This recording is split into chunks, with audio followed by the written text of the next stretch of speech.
tight. No, MC is leading with 1-0, and Morrow, after quite a nice start in the last game on Shakira's Plateau, he left the game maybe a little bit too early. He went for roaches, and more roaches, added some corruptors, but he never actually went on tier 3. He never got a hive, got an infestation pit, which might have been a small mistake. What do you think Morrow should have done differently? I think he could have secured more expansions for sure, because he was losing a lot of economy because he lost his 4th base, because he didn't have any defense right there. And as you said, he could have done any infestors or hive tech. He could have done infestors with fungal growth, and then it would have looked more differently in the favor of Morrow, I think. What do you think on a map like Shakira's Plateau? Would be a drop play an option as well? We see a lot of Zerg players using drops a lot more often lately.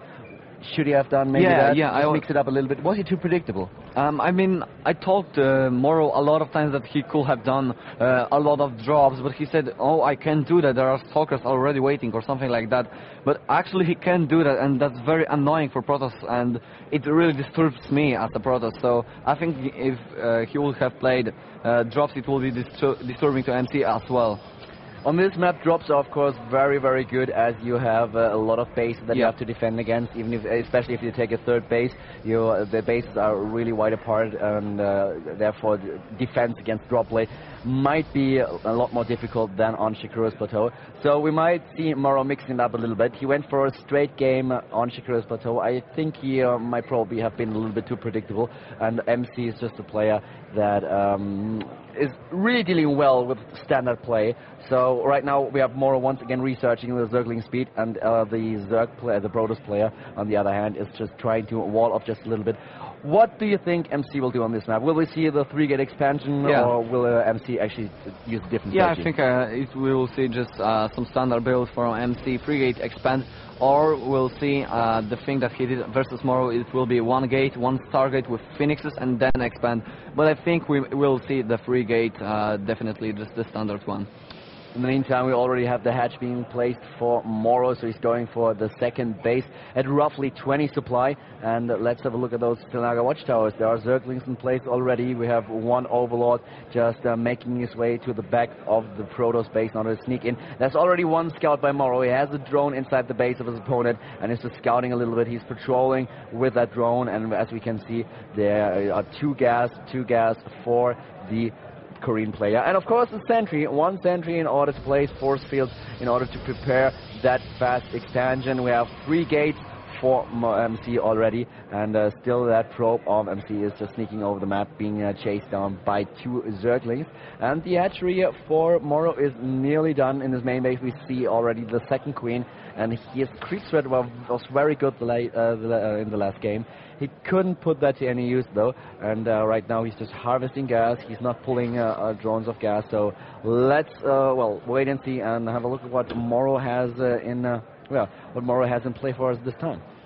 And now MC is trying to secure his expansion. He must be careful, because he may think that there are few Zerglings just waiting for him to put the Nexus and then just snipe the Nexus down while it has low HP. But unfortunately, Morrow is not doing any additional Zerglings. He wants to focus on only making drones and taking the economic advantage as much as he can.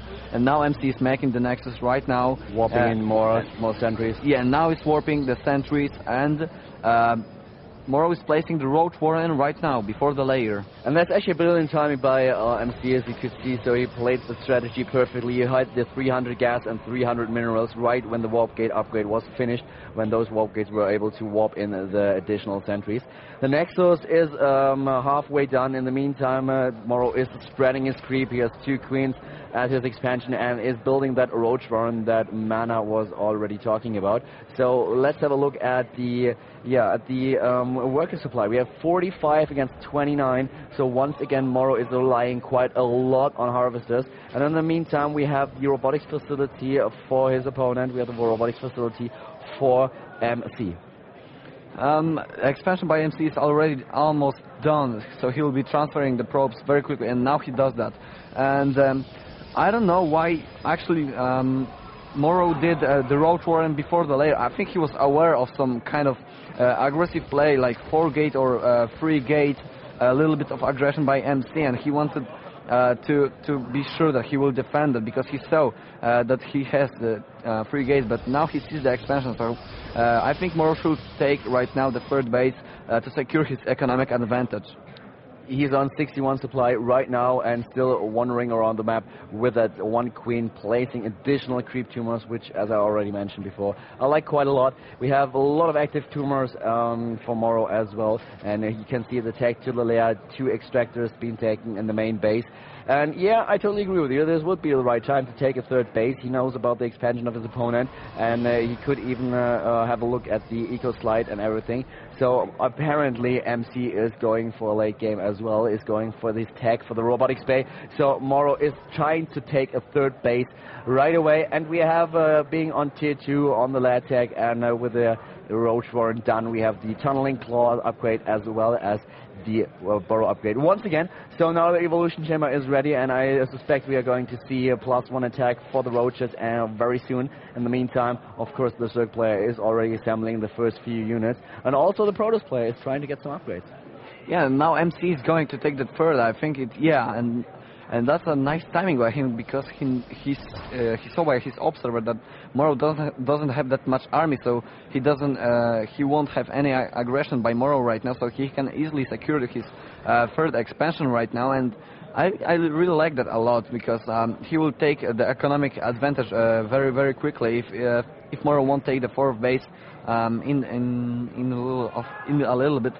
And now MC just counting how many creep tumors by Morrow there is. Oh, just so many. That's ridiculous. I mean, half the map, well, not half the map, but a third of the map is already covered in creep, and Morrow is doing so well at that. Let's have a look at the army supply once again. We have 24 against 40, so MC is ahead, but Morrow with 70 workers against 50, and let's have a look at the income, 1,300, a lot of gas as well.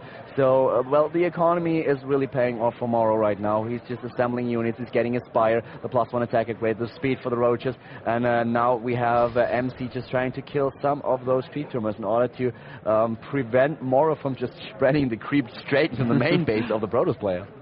Yeah, and now Morrow was adding additional 17 roaches. Just now we see how Zerg can really macro a lot, and I'm sure that Morrow see the third base of MC, so now he need to take the fourth and I think the fifth base, and he must add the infestation pit. He needs to use infestors and the fungal growth, because the only roaches are okay to fight with the Protoss army, but not versus the MC army. He needs to have infestors and the fungal growth just to snipe the Colossus down. And now we see Morrow try to defend, but moving back once again. MC killing a lot of creep tumors, and to deny the creep spread by Morrow, and that's very nice. And now Morrow moving something in the top of the map, and there's a lot of overlords. Yeah, there's a lot of overlords hovering on top of the map, spreading creep as well. The upgrade for the range for the Hydralisk is being researched right now. And in the meantime, let's have a look at that. So MC is just retreating. He's afraid of a drop play. He only sees the speed. He's not aware that Morrow doesn't have the ventral sack ability just yet. The speed for the roaches is done. The upgrade, the range upgrade for the overlords halfway. For the Hydras. 45 drones, 45 roaches so far, and once again we have the Protoss player with immortal play. Morrow trying to break through that wall in. I'm not too sure if he should approach right there. God. And he's using tunneling claws. He's going in. He's 165 supply. Another bunch of force fields right there, and he has to use the tunneling claws once again. Force fields over force fields. That's the wall of force fields. It's actually an ocean of force fields by MC, and Morrow is losing so many roaches. He's losing a lot of roaches right there. You can see he lost 2,500 resources. I mean, it's actually a smart play with the borrowed roaches, but sticking solely on roaches is, in my opinion, just the wrong choice. Yeah, there were really a lot of roaches that Morrow lost, and MC lost only 2 stalkers or something like that. He had 9 sentries or even 10 sentries, so he could just make a lot of force fields, so Morrow cannot attack his army. And Morrow was attacking actually by the cliff, so he didn't have the possibility to flank the whole army of MC. In the meantime, we have some corruptors out in order to deal with those with those Colossi. And by now, additional force fields by the Protoss player, and Morrow going in once again, now retreating with the Roaches, burrowing them instantly, and always MC is able to scout the Zerg player, as he has observers everywhere, and this one should die right now. Is being scouted by the Overseer, but Morrow obviously not realizing that there's an observer hovering right next to his army. I mean, that's ridiculous. Have a look at that. Yeah, he's even burrowing road. Yeah, there we go. Okay. And yeah, the Eye Observer. So the Morrow is taking the 4th base so late once again, and Dark Shrine. Nice. And on the other hand, we have Morrow with some additional Hydras, but he doesn't go for the Invitation Pit, he doesn't go for his Hive Tech, he doesn't want to play with the Brood Lords apparently, so he's once again sticking to those Roaches, and of course the Hydralisk that he's going to morph right now.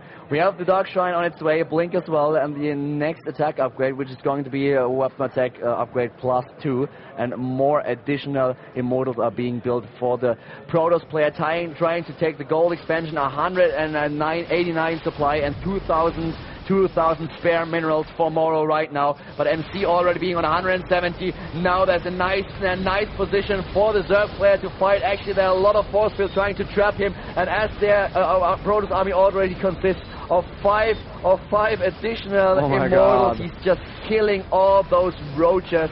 An Immortal with 4 kills, another one with 4, 7 and 9. So those Immortals really doing a number on those Roaches. I mean, it's just brutal to watch. Yeah, but there's no Colossi on the field, and now Morrow is adding 21 additional Hydralisks. So if MC is going to be aggressive right now, he's going to lose his army, but it doesn't look like he wants to be aggressive. He wants to secure his gold expansion. And now MC is doing additional Dark Temples. He wants to deny the expansions. He wants to make Morrow feel uncomfortable to take the expansions and to kill some drones right here. And MC is in the lead right way. Morrow knows about it. He's placing down Spore Crawlers, and here's the fight. There's no detection for him yet, and MC immediately retreating with the use of the Blink. And as you can see, there are Spore Crawlers being placed everywhere. Spore and Spine Crawlers in order to defend, and we have those Overlords hovering there without the Vengeful Sack upgrade. MC just